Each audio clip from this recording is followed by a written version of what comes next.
Just give us 1 second. We're trying to share this onto the regular page.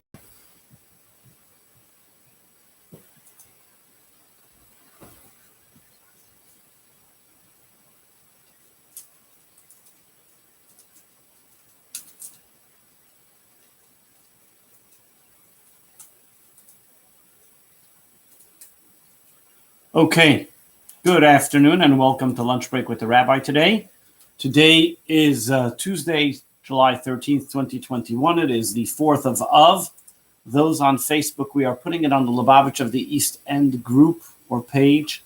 I am not sure how I'm going to move this onto my regular page. I think I can only do it once it's done.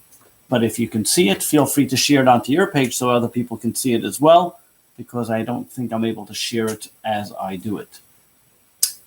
So back to today is the 4th of Av. As we know, we're currently in the 9 days of mourning and the saddest time of the Jewish history as we talk about the destruction of the first and second temple. And during this period of time is a time where we're considered as mourning, where many things of extracurricular or happy and exciting things we don't do in order to spend our time to focus on the destruction of the temple, but even more so to be able to work on the rebuilding of the Holy Temple.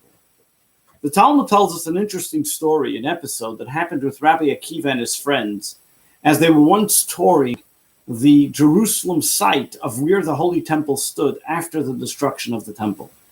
Rabbi Akiva was a person who was a great Talmudic scholar, and he was also one of the people who lived right after the Second Temple era, or through this destruction of the Second Temple.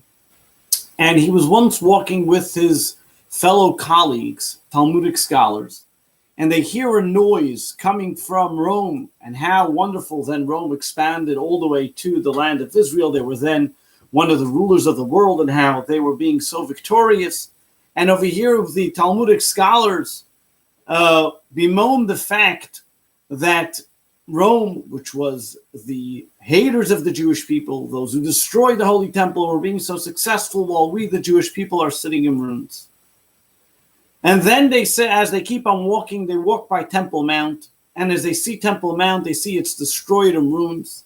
And all of a sudden, they see wolves coming out of the place which used to be the Holy of Holies. And with that, they tear their clothing, and they are sad and upset by what they see. Rabbi Akiva laughs and smiles. So they turn to Rabbi Akiva and they ask Rabbi Akiva, how do you laugh and smile at such a time when we see such destruction and such desecration to God's name and to the Holy Temple? Rabbi Akiva looks back at them and says, that same prophecy, that same prophet who talks about the destruction of the temple also talks about the rebuilding of the temple. That same prophet who talks about the destruction of the temple out Zion, Temple Mount will be plowed, talks about a time of when in this land of Jerusalem. Then there will be a time of jubilation and celebration where the young and old will come together and share and rejoice in the house of God.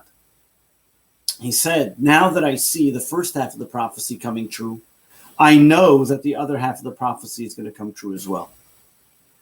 And with that, they responded to Rabbi Akiva, Akiva nichamtanu, Akiva nichamtanu. Akiva, you have consoled us. Akiva, you have consoled us. When we look at this episode, it seems a bit strange and odd. What did the colleagues of Rabbi Akiva not see that Rabbi Akiva saw? What did Rabbi Akiva see that they didn't see? What exactly was this episode unfolding? And what was happening here in front of our eyes that Rabbi Akiva was explaining? You see, Rabbi Akiva had a certain gift. Rabbi Akiva had a gift that he was able to see through every single dark episode, see the light that came from it. For example, the Talmud tells us a story of Rabbi Akiva when he came to a town, and nobody wanted to invite him, so he had to go into the forest and spend the night. In the middle of the night, the wind comes and blows his candle out, the lion comes and he consumes his donkey, a tiger comes and takes his turkey. He had nothing left. But as he waited, and every time something happened, he would say, everything God does is for the good. In the morning, he awakes and he sees the town is ransacked. Robbers came and destroyed everything that was there.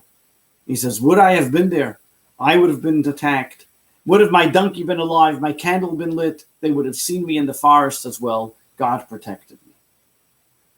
Many episodes in life give us reason to give up, give us reason to say, what's going on? Where is God in all this?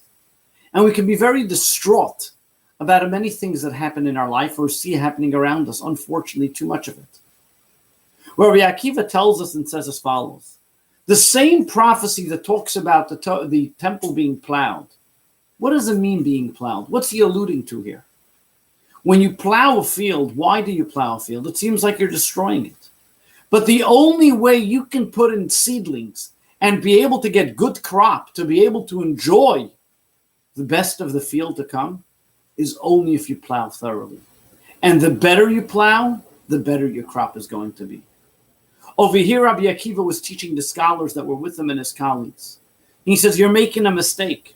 When you see the Temple Mount being plowed, you're only seeing a half a prophecy. You're only seeing a half of an idea.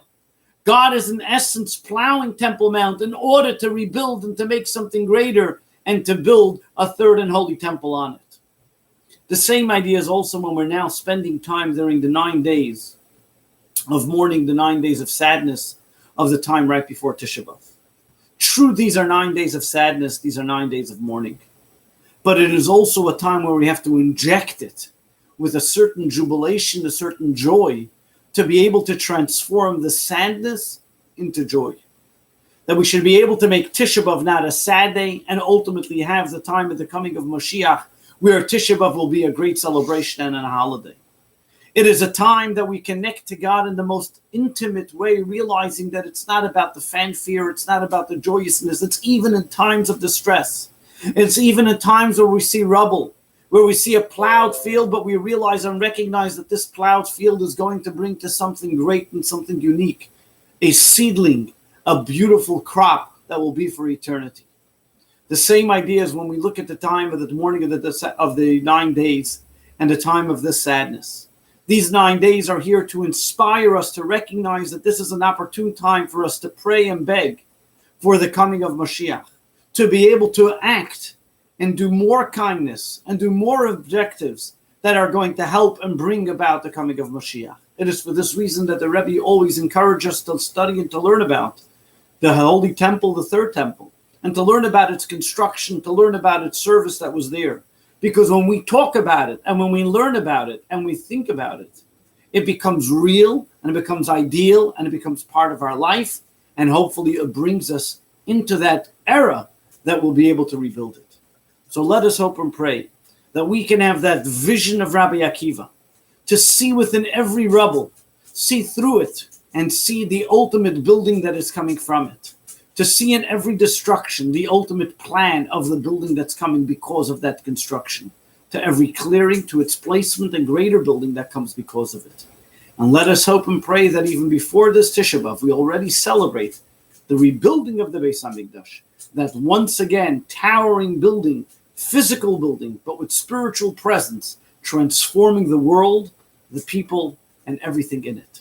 God bless you. Have a great day and make it a wonderful one.